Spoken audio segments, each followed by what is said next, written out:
बिस्मिल्लाहिर्रहमानिर्रहीम। आप देख रहे हैं crime watch with Aamir Mirza.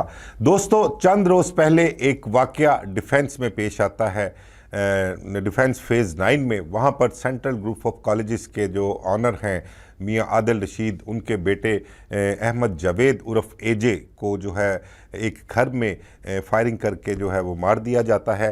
तो उस हवाले से कुछ थोड़ी सी अपडेट थी, वो मैंने आपके साथ शेयर करनी थी।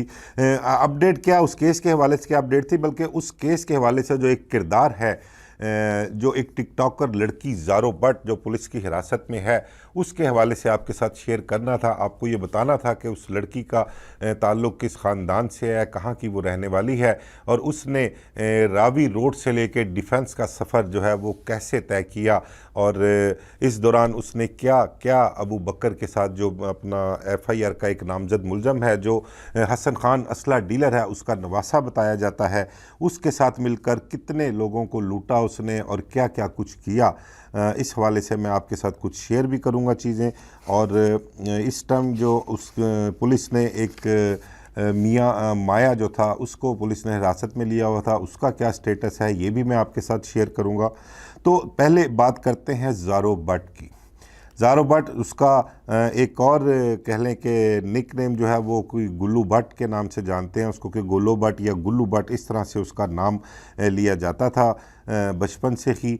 तो ये ज़ारो बट जो नाम है उसका, ये तो उसने जब टिकटॉक ज्वाइन किया और एलीट क्लास में जब उसकी पेनिट्रेशन होती है, वो अपने मकसद में कामयाब होती है, किस तरह से वो एलीट क्लास तक पहुंचती है, उन पार्टीज़ की जीनत कैसे बनती है, ये आपको मैं बताऊं कि जो अबू बकर है, अबू बकर का और इसका ज़ारो बट का बहुत लंबे अरसे से जो है आपस में ताल्लुक़ है, या जो मेरे ज़राए का कहना है, ये जो मुझे इन्फॉर्मेशन मिली है वो ये है कि ज़ारो बट जो है वो अबू बकर के इश्क में मुब्तला है। वो साल हा साल से जो है वो इसके साथ अटैच है और बहुत सारे इन्होंने काम जो है वो इकट्ठे किए हैं। उसमें एक बड़ा एक उस काम का बड़ा रौला भी पड़ा था, बहुत खप पड़ी थी कि इसने ज़ारो बट ने टिकटॉक के ज़रिए ना सऊदीया के एक शख्स को जो है उसके साथ दोस्ती की, उसको फंसाया, और उस दोस्ती के दौरान इसने कहते हैं कि 2 करोड़ रुपए से ज़ायद की रकम जो थी इसने उस शख्स से ऐंठ ली थी। उससे इसने 2 करोड़ से ज़ायद की रकम मंगवाई उससे और उसको इस्तेमाल किया। बल्कि इस्तेमाल क्या किया, ये भी बताया गया है कि मुबैना तौर पर ज़ारो बट ने एक महंगी गाड़ी जो है वो अबू बकर को उस रकम में से लेकर दी थी। उस शख्स के साथ इसने दोस्ती बढ़ाई, उसके साथ मामलात इसके चलते रहे, राब्ता रहा। वो शख्स जब पाकिस्तान यानी कि लाहौर आता है और लाहौर आके इससे ज़ारो बट से राब्ता करता है, तो इसके साथ मेल मुलाकात जारी रहती है। और जब कहते हैं कि उस शख्स का जो सऊदी अरब में जिसने इस पर इतनी रकम खर्च की थी, इसको इतने पैसे भिजवाए थे, 2 करोड़ की रकम कोई छोटी रकम नहीं है। तो उस शख्स का जब मतलब पूरा करने का टाइम आता है, मकसद पूरा करने का टाइम आता है, तो अबू बकर की बीच में एंट्री हो जाती है और अबू बकर जो है वो कुछ मामलात हालात इस किस्म के क्रिएट कर देता है कि ज़ारो बट को लेकर वो एक साइड पर हो जाता है और उस शख्स को जो है वो कोरा जवाब मिल जाता है और उससे कुछ चपकलिश, कुछ रंजिश या कुछ तलखी के बायस झगड़ा हो जाता है। वो शख्स उसको जब बाद में समझ लगती है कि मेरे साथ हुआ क्या है, इन्होंने मिल के मेरे साथ क्या फ़्रॉड किया है, मेरे से इतनी बड़ी रकम इन्होंने ऐंठ ली है, उसके बाद फिर वो FIA जाता है और FIA में दरख्वास्त भी देता है। जो ज़राए का कहना है, उनका ये कहना है कि मुबैना तौर पे इसकी FIR भी दर्ज हुई थी और बहुत मुश्किल से इस मामले से इसकी टिकटॉकर लड़की की जो है वो जान छूटी थी। अब मैं आपको बताऊं कि इसका जो ताल्लुक़ है वो असल में रावी रोड की ये रिहायशी बताई गई है। वहाँ पे लक्कड़ मंडी आयशा डिग्री कॉलेज है, बड़ी मशहूर व मारूफ जगह है रावी रोड की। वो वहाँ आयशा डिग्री कॉलेज के करीब ये कहीं रिहाइश पजीर थी। ये 4 बहनें बताई गई हैं और एक इनका भाई है और एक इनकी वालदा है। ज़ारो बट जो थी वो शुरू से ही मतलब कि इस किस्म के मामलात में इन्वॉल्व थी। उसका आना जाना, घर से कई कई दिन गायब रहना, घर से भाग जाना, इस किस्म के मामला जो थे इस फैमिली में चलते रहते थे और ज़बान ज़दे आम थे। इसकी जो बाकी की बहनें हैं उनके मुतल्लक मेरा ख्याल ज़रूरत नहीं है मुझे कुछ शेयर करने की, बताने की, वो क्योंकि उनमें से 2 जो हैं वो शादीशुदा ज़िंदगी गुजार रही हैं अपनी, लेकिन उनके मुतल्लक वैसे ना बताया गया कि उन्होंने भी जो है वो 2-2 या 3-3 कहते हैं कि शादियाँ शादियां कर रखी हैं उन्होंने, इतनी शादियां उनकी हुई हैं। और ये ज़ारो बट जो थी ये ज़रा उन सब से ज़्यादा तेज़ तरार थी, दूसरे लफ्ज़ों में कि मुंह मत्थे भी लगती थी, इसको अदाएँ भी आती थीं। और जो अबू बकर था इसके साथ इसका ताल्लुक़ था।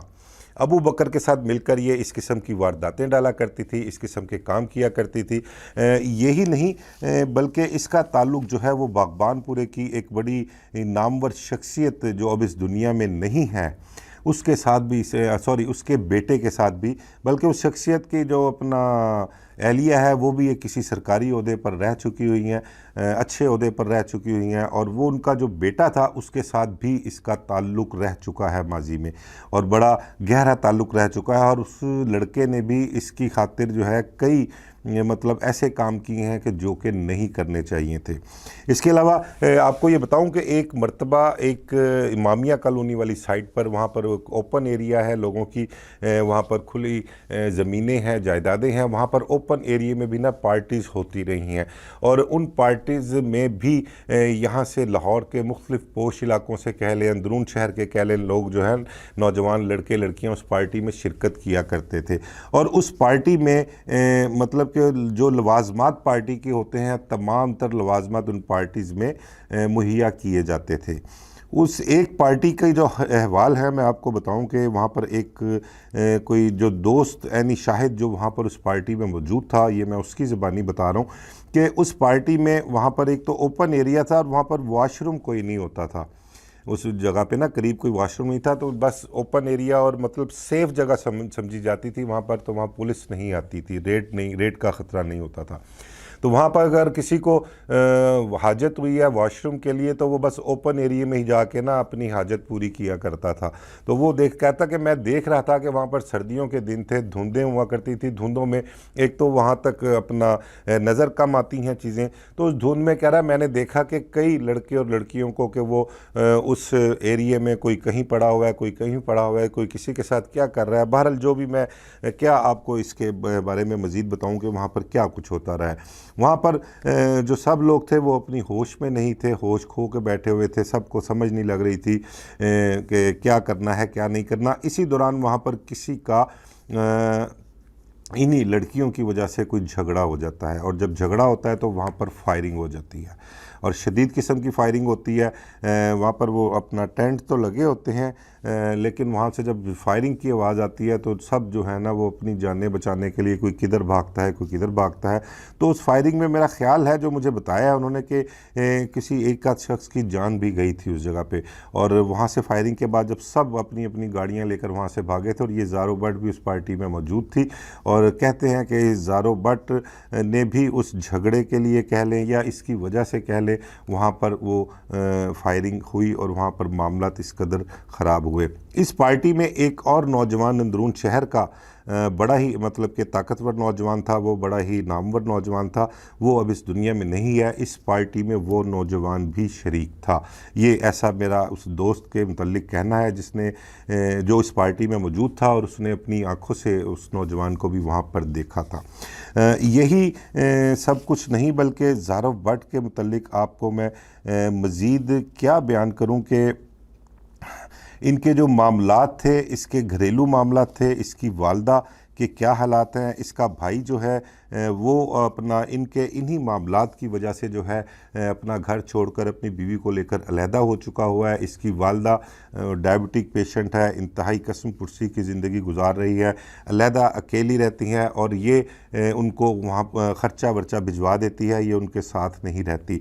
इसने डिफेंस के इलाके में जो अपना जिस जगह पे वाक़या हुआ है वहाँ पर ये इसने घर ले रखा था, बड़े अरसे से वहाँ पर रह रही थी।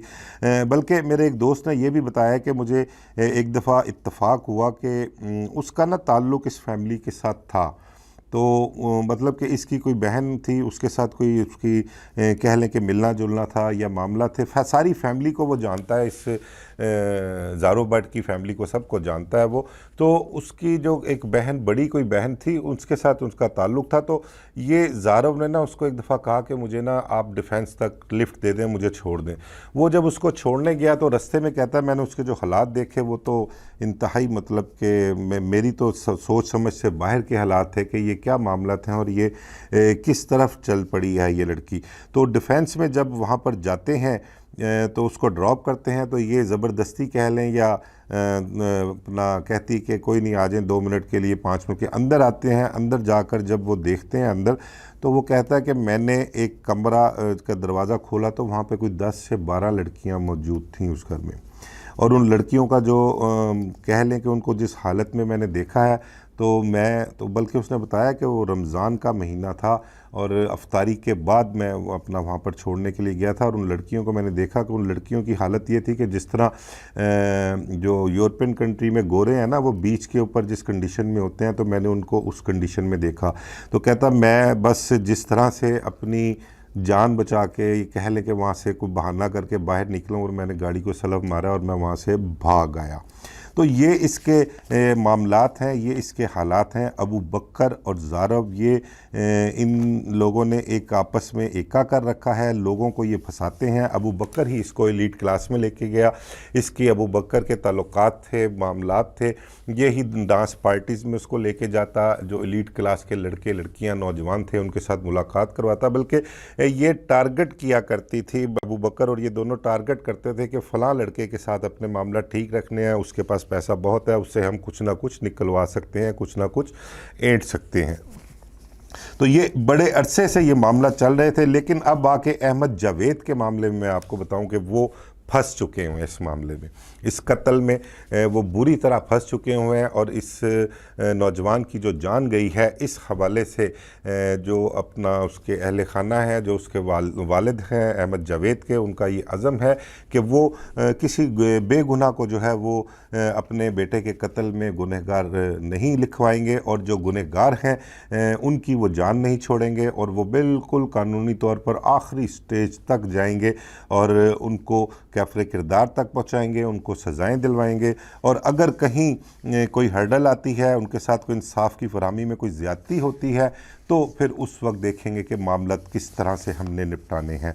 तो इस केस की तफ्तीश चल रही है। मुल्ज़मान के साथ मैंने बताया था, एक मुल्ज़म की ज़मानत हो चुकी हुई है, एक अबू बकर जो था वो पेश हो गया, 3 गनमैन पेश हो गए थे। मियाँ माया जो मियाँ विक्की का भाई था, वो पुलिस के पास रहा है, पुलिस के हिरासत में कई रोज़ रहा है। पुलिस ने अपनी उसके हवाले से कहते हैं तसल्ली भी की है, और उसका एक तफसीली बयान रिकॉर्ड किया है। और रिकॉर्ड करने के बाद मुद्दइयों की रजामंदी से उनके इल्म में लाकर अफसरान को बताकर उसको माया को फ़िलहाल उन्होंने रिलीज़ कर दिया है, उसको घर भिजवा दिया है। और ये कहा है कि बवक्त ज़रूरत उसको जब भी बुलाया जाएगा तो वो वापस पुलिस के पास पेश होगा, और आके जो जो पुलिस की रिक्वायरमेंट्स होंगी उनके मुताबिक वो मुकम्मल उनसे ताउन करेगा। आने वाले दिनों में भी देखते हैं कि इस केस के हवाले से तफ्तीश क्या रुख इख्तियार करती है, और जो मुल्ज़मान हैं उनके हवाले से क्या ज़िम्नी में लिखा जाता है, जो वाकई में गुनहगार हैं उनको गुनहगार लिखा जाता है, या इसमें किसी को कोई फेवर भी दी जाएगी। अभी कुछ रोज़ इसके बारे में वेट करना पड़ेगा। इस हवाले से जो भी कोई मज़ीद तफसीलात आएंगी वो मैं आपके साथ शेयर करूँगा। मुझे इजाज़त दीजिए। अल्लाह हाफ़िज़।